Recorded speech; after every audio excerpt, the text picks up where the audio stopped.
In 1976, investigators uncovered something in the remote outskirts of the Fowler property. Something so disturbing that the case was quietly buried for decades. They weren't just bodies, they weren't even fully human. And when modern DNA testing was finally done, the results shocked every scientist who touched the file. Today, we're reopening the mystery behind the Fowler clan's so-called children, who they were, where they came from, and why their DNA didn't match any known human profile. Before we dive into this chilling case, make sure you hit that subscribe button so you never miss deep dives like this. And let me know in the comments where you're watching from. I love seeing our community from all over the world. Now, let's step back into 1976, where this story begins in the woods behind the Fowler home, with a discovery no one was prepared to explain. On the morning of September 14, 1976, a postal worker named Harold Briggs drove his usual route through the back roads of Harlan County, Kentucky. He had made this drive 6,000 times before. He knew every pothole, every leaning fence post, every dog that would chase his tires for exactly 47 seconds before giving up. But on this particular morning, Harold Briggs would see something that would end his career, destroy his marriage, and leave him institutionalized for the remaining 31 years of his life. He would later tell investigators, psychiatrists, and anyone who would listen that he wished he had called in sick that day. He wished he had taken the promotion to the sorting facility in Lexington. He wished he had done anything at all, except turn his truck down Old Fowler Road at exactly 7:42 in the morning. Because what Harold Briggs found at the end of that road would challenge everything we thought we understood about human biology, genetic science, and the very nature of what it means to be human. This is the story that the United States government spent 47 years trying to bury. This is the story that 3 separate investigative journalists died trying to tell. This is the story of the Fowler clan and their children. To understand what Harold Briggs found that morning, we need to go back. Not days, not weeks, but generations. The Fowler family first settled in the hills of eastern Kentucky in 1847. They came from somewhere in the British Isles, though the exact location has been disputed by historians for over a century. Some records suggest Cornwall. Others point to the Scottish Highlands. A few fragmentary documents recovered from a courthouse fire in 1891 mention a place called Inishmurray, a small island off the coast of Ireland that was, interestingly enough, abandoned by its entire population in 1948 under circumstances that remain unexplained to this day. What we know for certain is this: Ezekiel Fowler, his wife Martha, and their 7 children arrived in Harlan County with very little money, no connections, and an apparent desire to be left completely and utterly alone. They purchased 400 acres of land in the most remote section of the county, land that no one else wanted, land that the Cherokee had avoided for reasons they refused to discuss with white settlers, land that local hunters called the Hollow and refused to enter after dark. The Fowlers built their homestead there. They cleared the trees themselves. They planted crops in soil that agricultural experts would later describe as impossibly fertile and chemically inconsistent with the surrounding geography.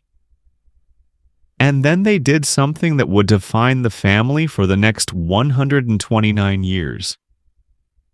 They stopped leaving. The first written account of the Fowler family's isolation comes from a circuit preacher named Reverend Thomas Whitmore.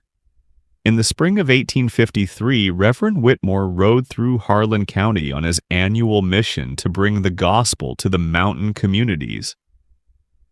His journal, now preserved in the archives of the Kentucky Historical Society, contains the following entry dated April 17, 1853. Attempted to visit the Fowler homestead today as I had heard rumors of a large family living in the Eastern Hollow. Found the road blocked by fallen timber, though the cuts appeared fresh. Proceeded on foot for approximately 2 miles. Encountered a woman standing at the tree line. She did not speak, only watched. I called out a greeting and explained my purpose. She did not respond. I took 3 steps toward her. She took 3 steps back. This continued for some time. Eventually, I noticed that she had not blinked once during our encounter. Not once. I felt a sudden and overwhelming compulsion to leave. I did so. I will not return to that place. Something about the woman's eyes was wrong. They were too large. And I am almost certain, though I cannot explain how, that she knew what I was thinking before I thought it. Reverend Whitmore never did return to the Fowler homestead. He died the following winter of what his doctor described as systemic organ failure of unknown etiology. He was 34 years old and has shown no signs of illness. For the next several decades, the Fowler family existed as little more than a rumor. Occasional sightings were reported by hunters who strayed too close to the hollow. A young boy in 1867 claimed to have seen Fowler children playing in a creek, though he said they moved strangely, their joints bending in ways he had never seen before. A timber surveyor in 1882 reported finding a Fowler woman dead on the forest floor. He rode to town for help. When he returned with the sheriff 3 hours later, the body was gone. The only evidence of its presence was a patch of grass that had turned completely white and would never grow green again. The census taker in 1890 attempted to count the Fowler family for federal records. He rode out to the hollow on a Tuesday morning. He did not return Tuesday night, or Wednesday, or Thursday. On Friday, a search party was organized. They found the census taker sitting on a rock at the edge of Fowler property. He was alive, but he could not speak. He would never speak again. In his official report, the census taker had written only one word over and over, filling 17 pages of his ledger. The word was wrong. The census of 1890 lists the Fowler family population as unknown, uncooperative. No further attempt were made to count them. By the early 20th century, the Fowler clan had become a permanent fixture of local legend. Children in Harlan County grew up hearing stories about the family in the hollow. Some said they were witches. Some said they were cursed. Some said they were not human at all, but something older, something that had lived in those hills long before the Cherokee, long before anyone. But legends, by their nature, are easy to dismiss. People told themselves that the stories were exaggerations. Mountain folk had a tendency towards superstition. Isolation breeds strange beliefs. There was nothing truly unusual about the Fowler family. They were simply reclusive, private, perhaps a little inbred, as was unfortunately common among isolated mountain communities in that era. This comfortable denial would persist for decades, until September 14th, 1976, until Harold Briggs, until the children. Harold Eugene Briggs was born in 1931 in Lynch, Kentucky, a coal mining town about 30 miles from the hollow. His father died in a mining accident when Harold was 7. His mother took in laundry to survive. Harold dropped out of school at 14 to work in the mines himself. He married his high school sweetheart Dolores in 1952. They had 3 daughters. In 1964, Harold's doctor told him his lungs could not take another year underground. So Harold took a job with the United States Postal Service delivering mail to the rural roots of Harlan County. He was, by all accounts, an ordinary man, a good man, a man who believed in hard work, in family, in the basic goodness of his neighbors. He was the last person anyone would have expected to become the central figure in what some researchers have called the most significant discovery in the history of human biology. On the morning of September 14th, 1976, Harold left his home at 5:30 a.m. as he did every day. He kissed his wife goodbye. He drank a cup of black coffee in his truck. He began his route. The first 3 hours were unremarkable. He delivered mail to the Henderson farm, to the Colson General Store, to the small cluster of houses along Route 119.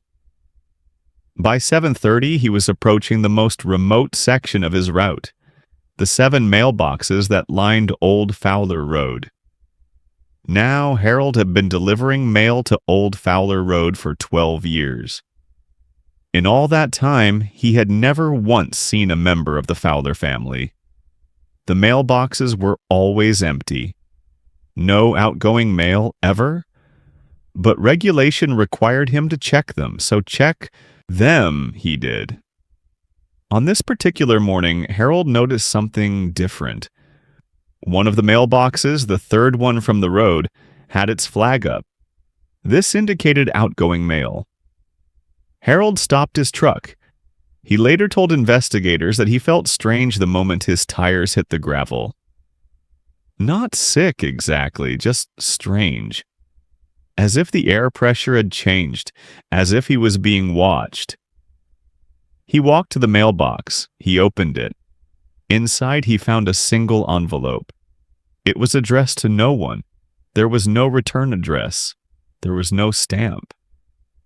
The envelope was blank except for a single word, written in a handwriting that Harold described as not quite right, like a child learning their letters, but also like something very, very old. The word was help. Harold Briggs stood at that mailbox for approximately 4 minutes, according to his own estimate. He did not know what to do. USPS regulations were clear. Mail without proper postage could not be delivered. But this was not a delivery request. This was, it seemed, a plea. Harold made a decision that would alter the course of his life and the course of history. He put the envelope in his pocket. He got back in his truck.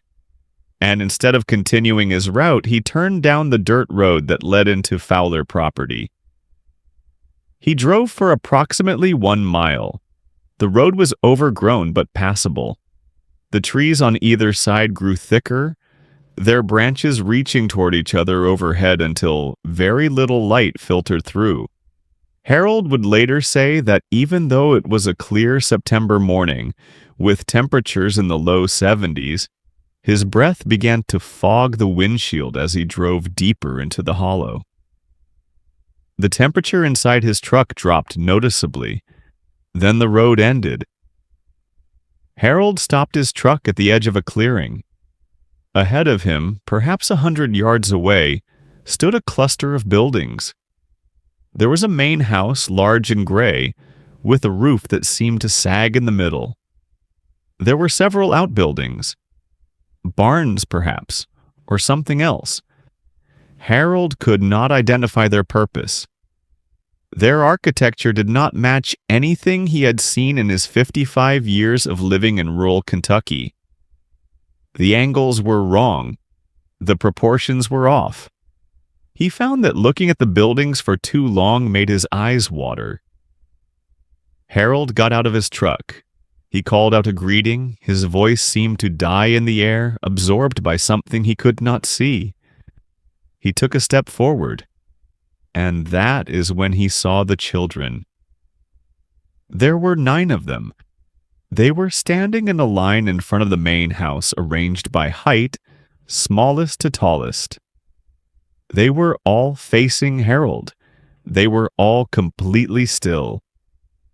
Harold described them in his initial police report before the federal agents arrived and confiscated his statement. He said the children appeared to range in age from approximately 4 years old to approximately 16. They were dressed in clothing that was old-fashioned but clean. Gray dresses for the girls. Gray trousers and shirts for the boys. No shoes. Their skin was pale. Not white exactly, but colorless, as if they had never been exposed to sunlight. Their hair was uniformly dark, almost black, and hung straight and long regardless of gender. Their features were symmetrical to a degree that Harold found disturbing. In his words, it was like looking at 9 different versions of the same face, but not family resemblance. Something else, like they were manufactured. But it was the children's eyes that made Harold Briggs scream.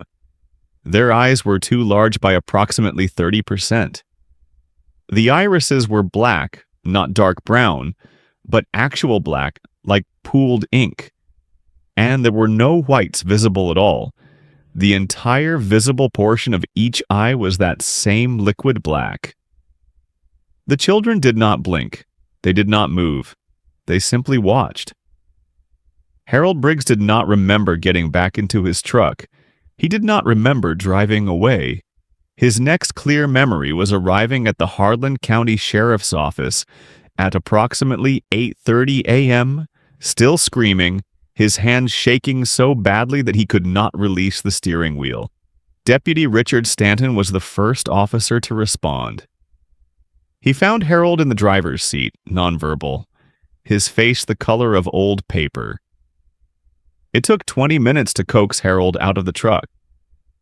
It took another 30 minutes before he could speak coherently.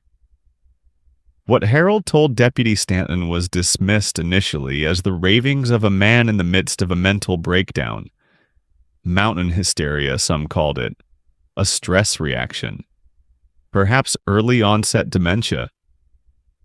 Deputy Stanton made careful notes but did not file an official report. He drove Harold home, told Dolores that her husband had had a bad spell, and recommended rest. But Deputy Stanton could not stop thinking about what Harold had said, about the children, about their eyes, about the word written in the envelope that Harold still clutched in his pocket. Help. 2 days later, Deputy Stanton made a decision that would cost him his career, his pension, and very nearly his life. He decided to drive out to the Fowler property himself, and he decided to bring a camera. Deputy Richard Stanton was 37 years old in September of 1976. He had served with the Harlan County Sheriff's Office for 11 years. He had seen his share of strange things in the Kentucky hills. Moonshiners, feuds, the occasional body dumped in a creek. But nothing had prepared him for what he would find at the Fowler homestead. On the morning of September 16th, 2 days after Harold Briggs's breakdown, Deputy Stanton told his wife he was going fishing. He loaded his truck with a shotgun, a Polaroid camera, a flashlight, and a portable radio. He did not tell anyone at the sheriff's office where he was going. He did not file a report. He did not request backup. This was, he would later admit, a mistake. Deputy Stanton arrived at the edge of Fowler property at approximately 9 a.m. The morning was overcast, the sky a uniform gray that seemed to press down in the hills. Stanton later reported that he felt the same temperature drop Harold had described. His truck's radio began to emit static, then went silent entirely. His watch stopped at 9:07. Stanton parked at the same location Harold had described and proceeded on foot. He carried his shotgun in one hand and his camera in the other. He walked toward the cluster of buildings. The children were not there. Stanton approached the main house. The door was open. Not standing open, but removed from its hinges entirely, he called out. No response. He entered. What Deputy Stanton found inside the Fowler house would form the basis of Case File 76-0914, which would be classified by the federal government for 47 years. The interior of the Fowler house did not match its exterior. This was the first thing Stanton noted. From outside, the structure appeared to be a standard Appalachian farmhouse, perhaps 2,000 square feet, 2 stories. But inside, the dimensions were wrong. Stanton walked through a front hallway that seemed to extend much farther than the house's exterior would allow. He estimated he walked for approximately 3 minutes before reaching the first room. 3 minutes in a straight line, in a house that, from outside, could not have been more than 40 feet deep. The room he entered was large, very large. The ceiling was at least 20 feet high, though Stanton had seen no indication of such height from outside. The walls were covered with something that Stanton initially took for wallpaper. Upon closer inspection, he realized it was not wallpaper at all. It was writing. Every inch of every wall was covered in handwritten text. The writing was small, precise, and uniform. It was written in a language Stanton did not recognize. Not English, not Spanish. Not any language he had encountered in his years of service, which had included interactions with immigrants from across the world. The characters were angular, composed of lines that met at odd angles. Some of the shapes seemed to move when viewed in peripheral vision, though they were still when observed directly. Stanton reported that looking at the writing for too long caused a headache that began behind his eyes and spread to his entire skull. In the center of the room there was a table. On the table were 9 photographs. Stanton picked up the first photograph. It showed a child approximately 4 years old, standing against a blank wall. The child's eyes were exactly as Harold Briggs had described them. Too large, completely black, without visible sclera. The photograph was labeled in English with a single word: first. The second photograph showed a child of approximately 6 years. Same eyes, same colorless skin. Label: second. The third, fourth, fifth, sixth, seventh, and 8th photographs continued this pattern. Children of increasing ages. Same features. Labels reading 3rd through 8th. The 9th photograph was different. The 9th photograph showed a young woman. She appeared to be approximately 16 or 17 years old. Her features matched those of the other children, but her eyes were different. One eye was the same liquid black as the others. The other eye was completely normal. Brown iris. Visible white sclera. A human eye. The label on this photograph read, failure. Beneath the word failure in smaller handwriting was a second word, help. Deputy Stanton recognized the handwriting. It was identical to the writing on the envelope Harold Briggs had found. Stanton took photographs of everything. He used an entire pack of Polaroid film, 24 exposures. He photographed the room, the walls, the writing, the 9 photographs on the table. He photographed hallways that seemed to stretch into impossible distances. He photographed doors that led to rooms that contained nothing but darkness. Darkness so complete that his flashlight beam seemed to stop at the threshold, unable to penetrate. He did not find any people. He did not find the children. But he found other things. In a room on what he believed to be the 2nd floor, though he had not climbed any stairs to reach it, Stanton found medical equipment. Not modern equipment. Not 1976 equipment. Equipment that looked older, much older, but also somehow more advanced. There were instruments he could not identify. Containers filled with fluids he did not recognize. Charts on the walls covered with the same angular writing, but these charts also included diagrams. Diagrams of human anatomy.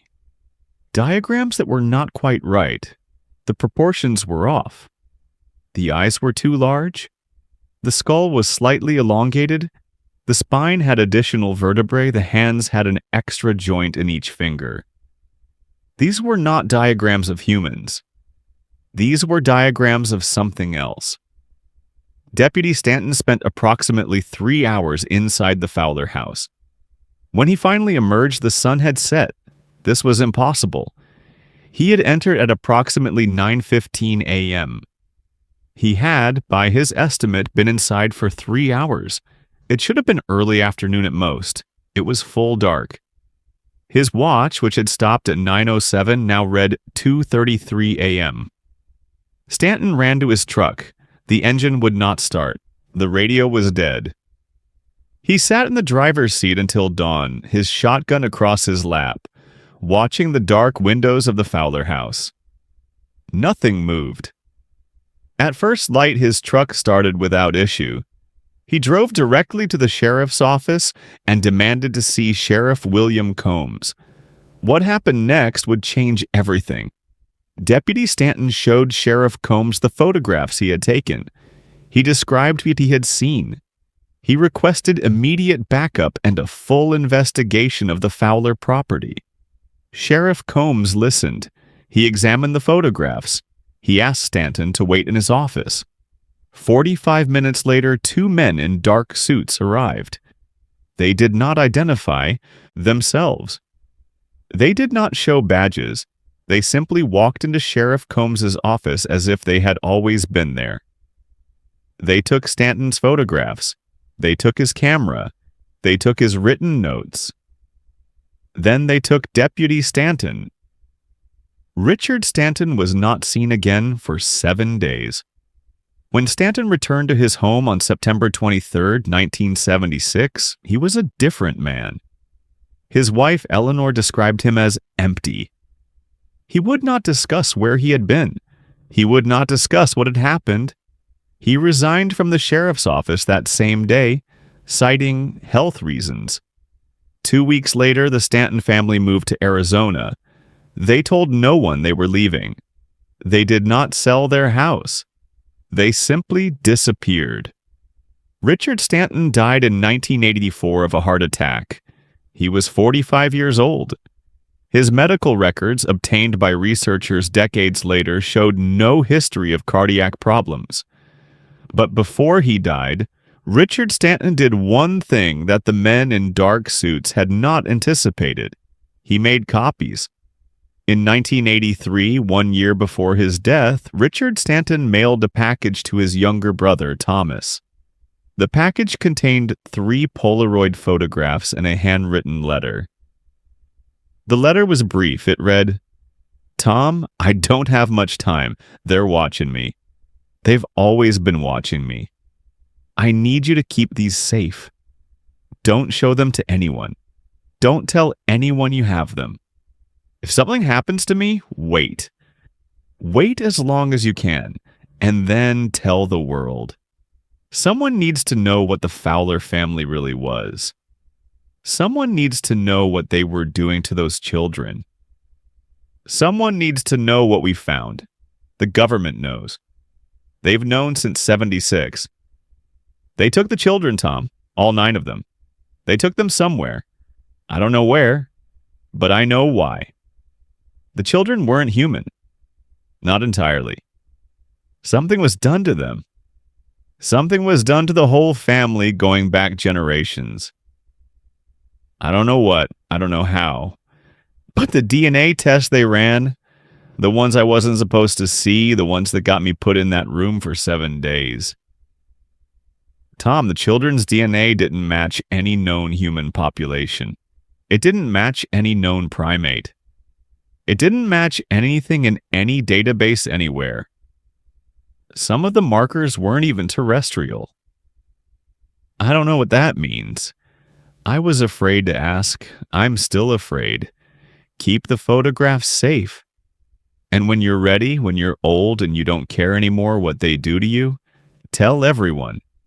The world deserves to know. Your brother, Richard. Thomas Stanton kept his brother's secret for 39 years. He kept the package hidden in a safe deposit box in a bank in Flagstaff, Arizona. He told no one, not his wife, not his children, not anyone. Thomas Stanton died in 2022 at the age of 81. In his will, he left the safe deposit box to his granddaughter, Sarah Stanton Miller, a graduate student in molecular biology at the University of Arizona. Sarah opened the box on January 15th, 2023. Inside, she found 3 Polaroid photographs, somewhat faded but still clear. And she found her great-uncle's letter. The photographs showed the interior of the Fowler house, the walls covered in strange writing, the table with 9 photographs of 9 children, and one close-up image of the 9th photograph, the one labeled Failure, showing a girl with 1 black eye and 1 human eye. Sarah Stanton Miller did not go to the police. She did not go to the media. She went to her laboratory, and she began to analyze the only physical evidence that remained from the Fowler house. A small brown stain in the corner of one photograph. A stain that subsequent testing would reveal to be dried blood. Blood that did not match any known human genetic profile. Blood that contained markers that should not exist. Blood that would finally, after 47 years, confirm what Richard Stanton had died trying to protect. The Fowler children were not human, and the United States government knew. Dr. Sarah Stanton Miller was 27 years old when she opened her great-uncle's safe deposit box. She had spent 3 years studying comparative genomics, specializing in the analysis of degraded DNA samples. Her doctoral thesis focused on extracting genetic material from ancient artifacts. She had worked with samples thousands of years old. Nothing had prepared her for what she found on that Polaroid photograph. The stain was small, approximately the size of a dime. It had dried to a dark brown color, almost indistinguishable from the photograph's border. Sarah initially dismissed it as a developing error, a chemical artifact from the Polaroid process. But something made her look closer. Under magnification, the stain revealed a distinctive pattern. Not a splatter, not a smear, but a deliberate mark, a thumbprint. Someone had pressed their bloody thumb to the corner of that photograph. Sarah's first instinct was to contact the authorities, but her great-uncle's letter had been clear. The government already knew. The government had taken the children. The government had silenced her great-uncle for 7 days, and then perhaps silenced him permanently 8 years later. Sarah decided to proceed carefully. She told her thesis advisor that she was taking a leave of absence for family reasons. She converted a spare room in her apartment into a makeshift laboratory. She ordered supplies under assumed names, paying in cash. She documented everything in an encrypted digital journal that she backed up to multiple secure locations. And then, using techniques she had developed for extracting DNA from ancient remains, she began to analyze the blood on the photograph. The process took 3 weeks. What she found took another month to verify. And what she verified took another month to accept. Human DNA contains approximately 3 billion base pairs. These base pairs are arranged in a double helix structure, organized into 23 pairs of chromosomes. This structure is consistent across all humans, regardless of race, ethnicity, or geographic origin. It is the fundamental architecture of our species. The DNA in the bloodstain on the photograph contained 4 billion base pairs. It was not arranged in a double helix.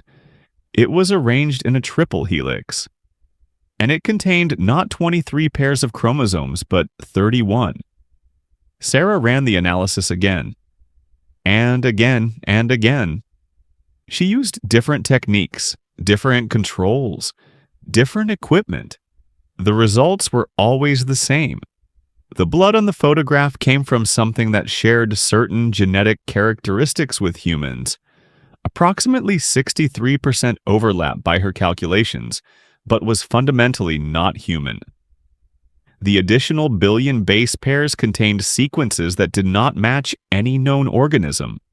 Not apes, not Neanderthals, not Denisovans. Not any species, extinct or living, in any genetic database anywhere.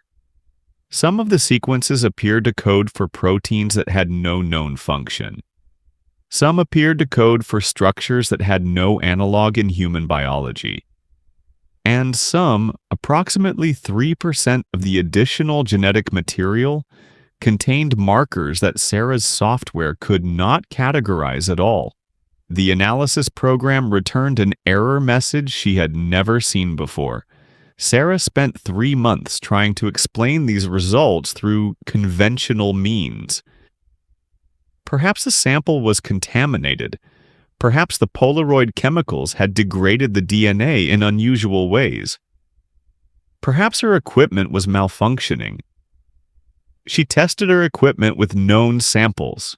It functioned perfectly.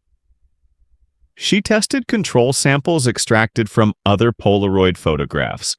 They showed no similar anomalies. She re-extracted DNA from the bloodstain using 3 different methods. The results were identical each time.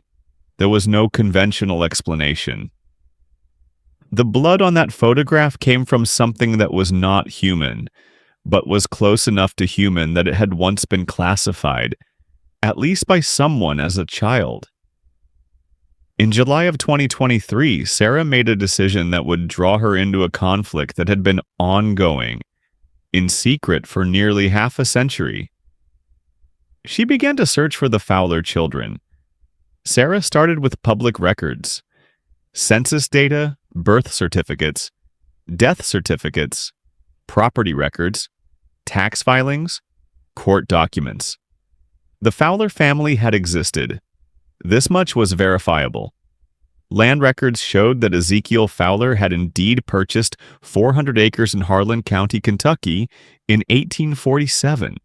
Tax records showed that the property remained in the family continuously until 1976, when it was suddenly transferred to a trust called the Highland Foundation.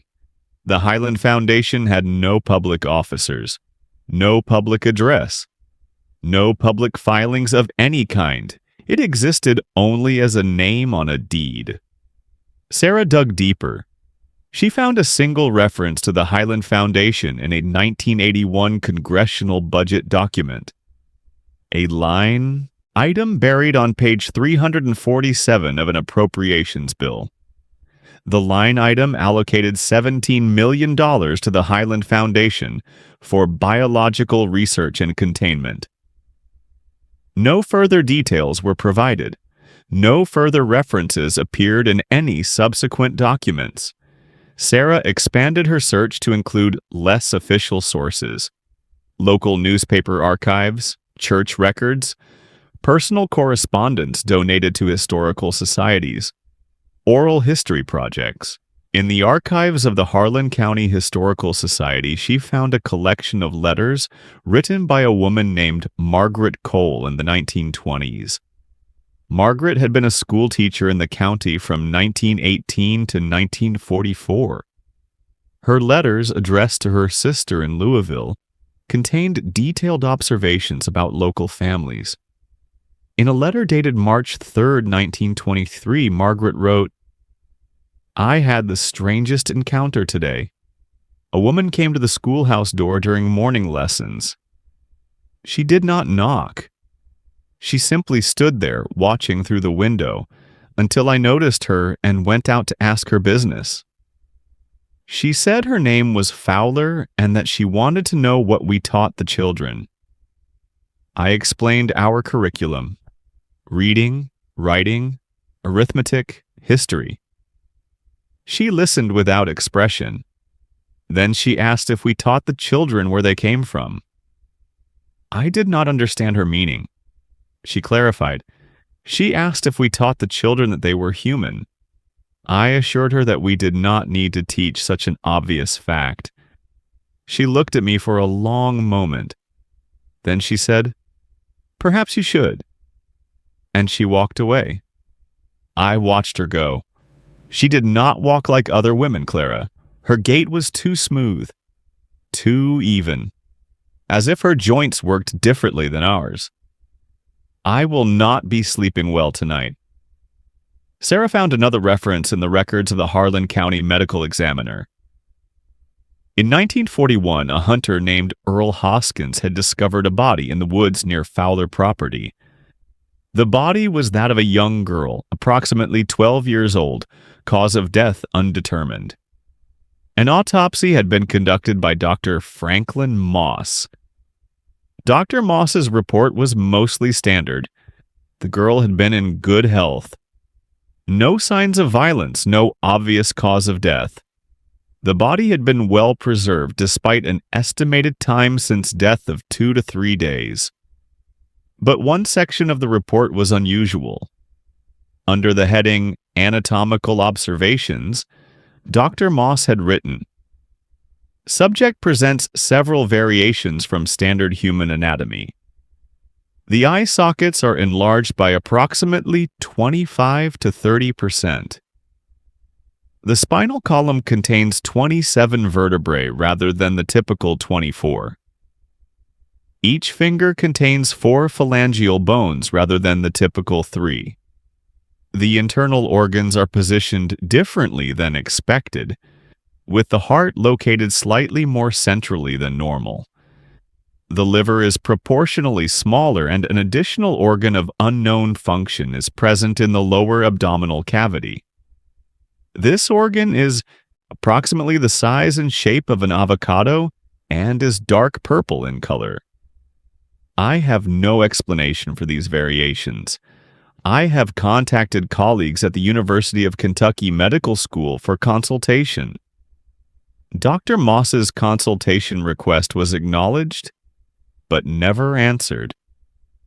1 week after filing his report, Dr. Moss retired from the medical examiner's office. 1 month after that, his house burned to the ground, with all his records inside. Dr. Moss was not home at the time of the fire. He had moved to California 3 days earlier, leaving no forwarding address. Sarah continued her research through the summer of 2023. She found 7 more references to the Fowler family in historical records. Each reference described the same anomalies: the strange eyes, the unusual gait, the variations from normal human anatomy, and each reference ended the same way, with the observer leaving town, dying under unusual circumstances, or simply disappearing. In September of 2023, almost exactly 47 years after Harold Briggs found the children, Sarah decided to visit Harlan County herself.